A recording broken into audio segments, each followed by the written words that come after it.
नमस्कार दोस्तों, तो स्वागत है आप सभी का मेरे इस चैनल टुडेज बायोलॉजी पर। आशा करता हूँ आप सभी अपने घरों में होंगे, स्वस्थ होंगे, सुरक्षित होंगे इस पेंडेमिक सिचुएशन में।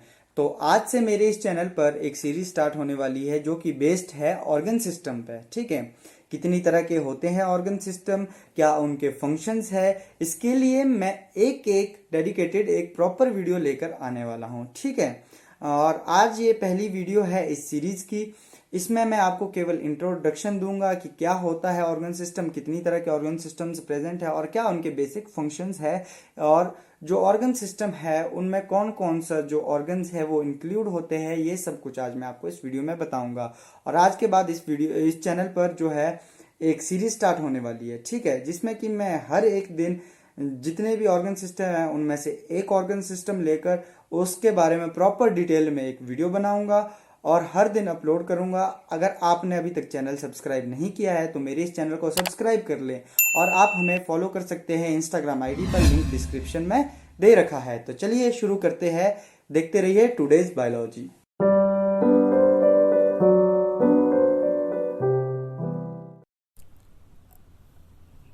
अगर हम बात करें, ठीक है, हमारी लाइफ किस तरह से बनी है, जो ऑर्गेनिज्म है किस तरह से बनता है, उसका बेसिक यूनिट क्या होता है। जैसे अगर कभी हम कोई दीवार बनाना चाहें तो उसका बेसिक यूनिट क्या होगा, कि उसकी बेसिक चीज़ क्या होगी। ठीक है, ईंट से ईंट जोड़कर हम एक दीवार खड़ी कर सकते हैं। ठीक है जी, अब हम ईंट के ब्लॉक्स जोड़ जोड़कर एक दीवार खड़ी कर सकते हैं। उसी तरह से जो सेल्स हैं हमारी बॉडी के अंदर, वो आपस में जुड़ जुड़कर एक इंसान, पूरा एक लिविंग ऑर्गेनिज्म बनाते हैं। ठीक है जी, अब वो डायरेक्ट नहीं बनाते हैं। और जिस तरह से किसी घर को बनाने के लिए ईंट के साथ और चीज़ें भी चाहिए होती है, सीमेंट, रेत, इस तरह की चीज़ें भी चाहिए होती है। उसी तरह से केवल हमारी बॉडी को बनने के लिए सेल्स ही काफ़ी नहीं है। सेल्स के साथ हमें बहुत सारी जो है प्रोसेसेस से गुजरना पड़ता है, तब जाकर कोई एक लिविंग ऑर्गेनिज्म बनता है। ठीक है जी, अब हम बात करते हैं सेल्स। सेल्स जो है, अब जब वो अपने ग्रुप में इकट्ठा होकर कलेक्ट होते हैं एक जगह पर, फिर वो बनाते हैं टिश्यूज़। ठीक है, और कहते भी हैं group of cells is called tissues. ठीक है, कि जो भी किसी सेल का जो समूह होगा उसे हम टिश्यू कहते हैं। ठीक है, वो बनाते हैं टिश्यूज़। अब जब टिश्यूज़ बन गए, टिश्यूज़ भी अपना ग्रुप बनाएंगे। ठीक है, कलेक्ट होंगे एक जगह पर, फिर जो ग्रुप ऑफ टिश्यूज़ या collection of tissues is called organs. जब ऑर्गन बनता है, वो क्या करता है, जो ऑर्गन होता है वो टिश्यूज से बनता है। टिश्यूज जो है सेल से बनते हैं। ठीक है, तो जो ऑर्गन्स है वो क्या किस लिए होते हैं, वो किसी स्पेसिफिक टास्क को करने के लिए बने होते हैं। ठीक है, आपकी शरीर के अंदर बहुत सारे ऑर्गन्स हैं। ठीक है, अब जो कोई एक ऑर्गन्स, अगर मैं एग्जांपल ले लूँ कोई भी एक ऑर्गन का, जैसे आपका लीवर है। ठीक है, लीवर किस में हेल्प करता है, वो क्या है, डाइजेस्टिव जूसेस को सीक्रेट करता है और हमारे खाने को पचाता है। ठीक है, तो लीवर एक ऑर्गन है, तो उसका काम खाने को पचाना है, बाइल जूसेस को सीक्रेट करना है। तो मतलब इसी तरह से ही और भी ऑर्गन्स होते हैं जिनका कोई एक स्पेसिफिक टास्क होता है। ठीक है, अब हम बात करते हैं कि ऑर्गन सिस्टम कैसे बनता है। जो ऑर्गन सिस्टम है वो बनता है ऑर्गन्स के ग्रुप से। ठीक है, जो हमारे अंग है, ऑर्गन्स है, उनके जो समूह होगा उससे बनेगा ऑर्गन सिस्टम। पर ऐसा नहीं होगा कि लंग्स, स्टमक और ओरल कैविटी, इस तरह से ऑर्गन सिस्टम इसका कुछ नहीं बनेगा, क्योंकि इन सब के अलग अलग कार्य है, फंक्शन है हमारी बॉडी के अंदर। ठीक है, जो ऑर्गन्स सिमिलर फंक्शन परफॉर्म करते हैं वो इकट्ठा होकर बनाते हैं ऑर्गन सिस्टम। ठीक है, जैसे अगर मैं बात करूं डाइजेस्टिव सिस्टम की, डाइजेस्टिव सिस्टम में क्या होता है, ओरल कैविटी।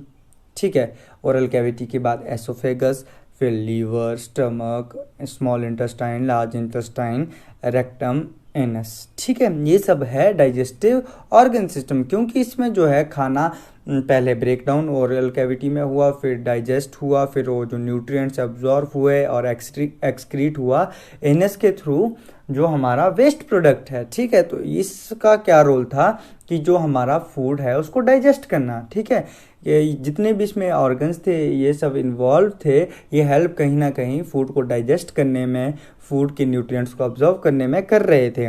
अगर मैं बात करूं कि स्टमक और साथ ही साथ लीवर और ओरल कैविटी, तो इनके जो है डिफरेंट फंक्शन है। लीवर का स्टमक का जो है डाइजेस्ट करना है फूड को, और जो लंग्स का है वो क्या है, वो एक रेस्पिरेटरी ऑर्गन सिस्टम का ऑर्गन है, जिससे कि हम सांस लेते हैं तो वो क्या करता है, जो ऑक्सीजन को ऑब्जॉर्व करता है और कार्बन डाइऑक्साइड को बाहर छोड़ता है।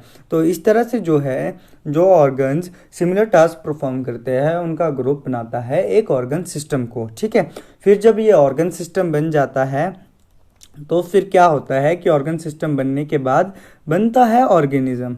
कोई भी लिविंग ऑर्गेनिज्म ऑर्गन सिस्टम से ही बनता है। ठीक है, किसी भी ऑर्गेनिज्म के अंदर आप कह लो ऑर्गन्स जो होते हैं, ऑर्गन सिस्टम जो होते हैं वो वर्क कर रहे होते हैं, इसीलिए जो है ऑर्गेनिजम्स आपको मूवमेंट करते हुए दिखते हैं, खाना खाते हुए दिखते हैं। ठीक है, बहुत कुछ जो भी एक्टिविटीज़ है वो ऑर्गन सिस्टम ही जो है हैंडल करता है, या कह लो उसी के द्वारा होती है। ठीक है, अब हम बात करते हैं कि ऑर्गन सिस्टम, अब हम बात करें ह्यूमन बींग्स की, ह्यूमन बॉडी में कितनी तरह के ऑर्गन सिस्टम होते हैं, तो मैं आपको स्क्रीन पर दिखा पा रहा हूँगा कि जो है ऑर्गन सिस्टम 11 तरह के होते हैं। ठीक है, जो है 11 तरह के ऑर्गन सिस्टम हमारी बॉडी के अंदर होते हैं। अब वो कौन कौन से होते हैं, सबसे पहला अगर मैं बात करूं ऑर्गन सिस्टम के बारे में, जो सबसे पहला ऑर्गन सिस्टम है वो है इंटीग्यूमेटरी ऑर्गन सिस्टम। ठीक है, जैसा आपको स्क्रीन पर दिख रहा होगा ये जैसा आपको स्क्रीन पर दिख रहा होगा इंटीग्यूमेटरी ऑर्गन सिस्टम, और इसके बाद स्केलेटल ऑर्गन सिस्टम, और फिर muscular organ system, lymphatic organ system, respiratory organ system. अब हम बात करें रेस्पिरेटरी ऑर्गन सिस्टम के बाद हम बात करते हैं कि कौन सा ऑर्गन सिस्टम और हमारी बॉडी में होता है, तो वो है digestive organ system, nervous organ system, endocrine organ system, cardiovascular organ system और यूरिनरी ऑर्गन सिस्टम।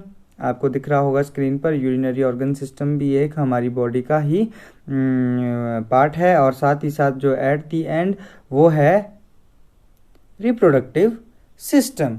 ठीक है जी, ये जो अगर आपको नहीं दिख पा रहे होंगे तो मैं आपको दिखा दूं अच्छे से, जो ये ऑर्गन सिस्टम है कौन कौन से हैं।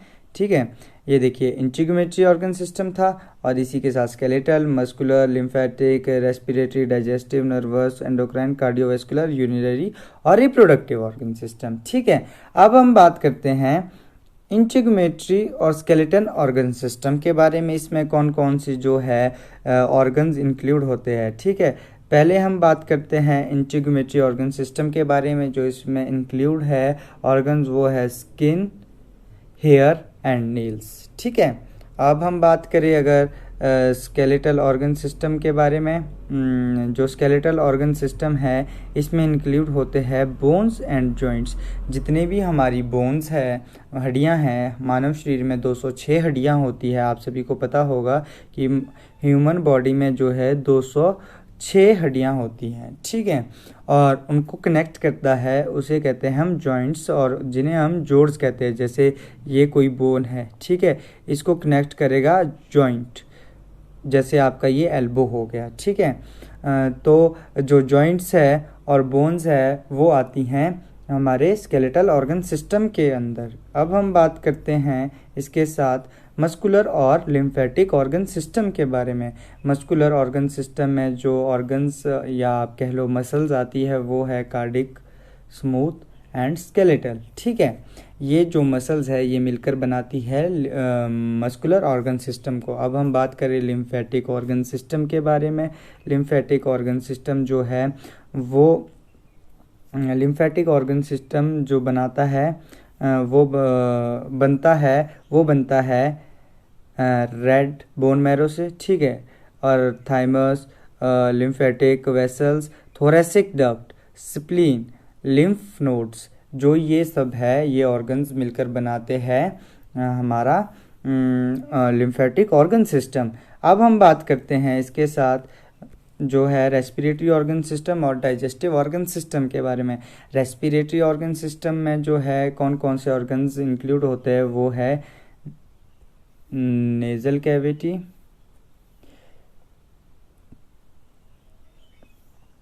पेरिनेक्स, लैरिनेक्स, ट्राचे, ब्रोंचस, लंग्स, ये सब जो है ये इंक्लूड होते हैं रेस्पिरेटरी ऑर्गन सिस्टम में। अब बात करते हैं हम डाइजेस्टिव ऑर्गन सिस्टम के बारे में। अगर आपको दिख पा रहा होगा डाइजेस्टिव ऑर्गन सिस्टम, मैंने स्क्रीन पर इसके जो ऑर्गन्स है वो भी लिख रखे हैं, जैसे कि हमारे ओरल कैविटी हो गया, ठीक है, oesophagus, liver, stomach, small intestine, large intestine, rectum, anus, ये सभी ऑर्गन जो मिलकर बनाते हैं डाइजेस्टिव ऑर्गन सिस्टम को। इसी के साथ अगर हम बात करें नर्वस ऑर्गन सिस्टम और एंडोक्राइन ऑर्गन सिस्टम के बारे में, नर्वस ऑर्गन सिस्टम में जो है ब्रेन, स्पाइनल कॉर्ड, नर्व्स, ये सभी आती हैं, ठीक है। अब हम बात करते हैं एंडोक्राइन ऑर्गन सिस्टम के बारे में। आपने एंडोक्राइन ग्लैंड्स के बारे में सुन रखा होगा, ठीक है। जो एंडोक्राइन ग्लैंड्स है या एंडोक्राइन ऑर्गन सिस्टम है उसमें जो ऑर्गन्स इंक्लूड होते हैं, ग्लैंड्स इंक्लूड होते हैं pineal, pituitary, thymus, thyroid, adrenal, pancreas, ovary and testis, ये सभी जो है ये इंक्लूड होते हैं एंडोक्राइन ऑर्गन सिस्टम में। अब हम बात करते हैं कार्डियोवैस्कुलर सिस्टम और यूरिनरी ऑर्गन सिस्टम के बारे में। आपको मैं बता दूं जो ये कार्डियोवैस्कुलर सिस्टम है इसे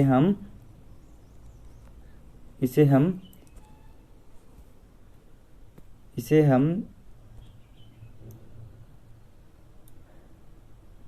सर्कुलेटरी सिस्टम भी कहते हैं, ठीक है, इसे हम सर्कुलेटरी सिस्टम भी कहते हैं इस कार्डियोवैस्कुलर ऑर्गन सिस्टम को, जिसमें कि इंक्लूड होता है हमारा हार्ट, ठीक है, हार्ट के साथ ब्लड वेसल्स, ये जो ऑर्गन्स है ये कार्डियोवैस्कुलर ऑर्गन सिस्टम में इंक्लूड होते हैं। इसी के साथ बात करते हैं हम यूरिनरी ऑर्गन सिस्टम के बारे में। यूरिनरी जो ऑर्गन सिस्टम है इसमें इंक्लूड होता है हमारा किडनी, यूरेटर, यूरिनरी ब्लैडर, ठीक है, और यूरेथ्रा, ये सब जो ऑर्गन्स है ये मिलकर बनाते हैं यूरिनरी ऑर्गन सिस्टम को। अब हम बात करते हैं इसके साथ जो है लास्ट हमारा जो ऑर्गन सिस्टम है वो है reproductive organ system. Reproductive organ system को हमने दो तरह से डिवाइड किया है, या आप कह लो ये दो कैटेगरी में डिवाइड होता है रिप्रोडक्टिव ऑर्गन सिस्टम। एक जो है मेल के लिए और दूसरा जो है फीमेल के लिए, ठीक है। अब ये मेल फीमेल में ये डिफरेंट होते हैं ऑर्गन जो मिलकर बनाते हैं रिप्रोडक्टिव ऑर्गन सिस्टम। आपको पता होगा या ना होगा, अगर आपको नहीं पता है तो मैंने बता दिया, अगर आपको पता है तो कमेंट में मुझे ज़रूर बताना। अब हम बात करेंगे मेल ऑर्गन सिस्टम के बारे में। मेल जो रिप्रोडक्टिव ऑर्गन सिस्टम है उसमें क्या होता है, प्रोस्टेट ग्लैंड होता है, पेनिस होता है, टेस्टिस होती है, स्कोटम होता है, डक्ट डिफरेंस होता है, ठीक है जी। यह सब जो है मेल ऑर्गन सिस्टम के ऑर्गन्स होते हैं जो कि मिलकर बनाते हैं रिप्रोडक्टिव ऑर्गन सिस्टम। अब हम बात करते हैं फीमेल की। फीमेल में क्या होता है, मैमल ग्लैंड्स, ठीक है, मैमल ग्लैंड्स के साथ जो है मैमल ग्लैंड्स के साथ ओवरीज, टेस्टिस नहीं, यूरेटस, ठीक है, और वेजाइना और फैलोपियन ट्यूब्स, ये सभी जो है फीमेल के ऑर्गन्स है जो मिलकर बनाते हैं फीमेल रिप्रोडक्टिव ऑर्गन सिस्टम। अब हम बात करते हैं हमारे अंदर स्पेशल ऑर्गन कौन कौन से होते हैं, ठीक है। जो स्पेशल ऑर्गन है हमारी बॉडी में वो होते हैं ईयर एंड आईज, आंखें और कान जो हैं हमारी बॉडी के स्पेशल ऑर्गन्स माने जाते हैं। आशा करता हूँ आप सभी को ये वीडियो पसंद आई होगी। जो इसके इंटरेस्टिंग जितने भी फैक्ट्स थे और जो भी इसमें मैंने आपको बताया आप सभी के लिए वो एक नॉलेज आपको मिली होगी, और साथ ही साथ उसमें आपको कुछ इंटरेस्टिंग फैक्ट्स भी जानने को मिले होंगे। अगर आपको ये वीडियो पसंद आई हो तो इसे लाइक करें, इसे शेयर करें और मेरे इस चैनल को सब्सक्राइब करना ना भूलें।